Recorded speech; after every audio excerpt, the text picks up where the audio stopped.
What was the main difference between the armies of the Soviet Union and Germany during World War II? Many might say it was in numbers, technology, or strategy, but in reality, one of the most striking differences wasn't in any of these.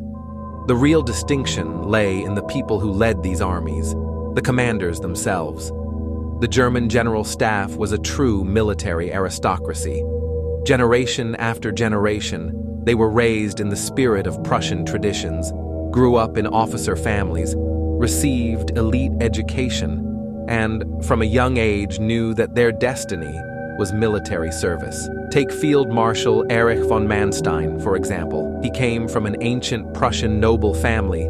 His uncle was a general, and his father was a lieutenant general. Heinz Guderian, the architect of Blitzkrieg, was also born into a military family. His father was a lieutenant general. Friedrich Paulus, the commander of the 6th Army at Stalingrad, was also brought up in the traditions of discipline and military elite. Soviet commanders were the complete opposite. They were not descendants of noble families and were not raised in officer dynasties. Most of them came from peasant and working class backgrounds, rising through the ranks thanks to the revolution and their own determination. The Soviet Union's most famous marshal, Georgy Zhukov, was born into a poor peasant family, worked as a leather worker from childhood, and joined the military through the Russian Civil War. Konstantin Rokossovsky was the son of a railway worker.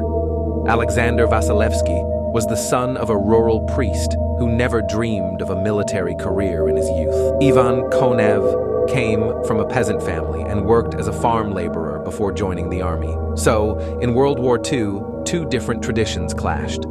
Professional soldiers from aristocratic backgrounds versus self-made men who had risen from the working class.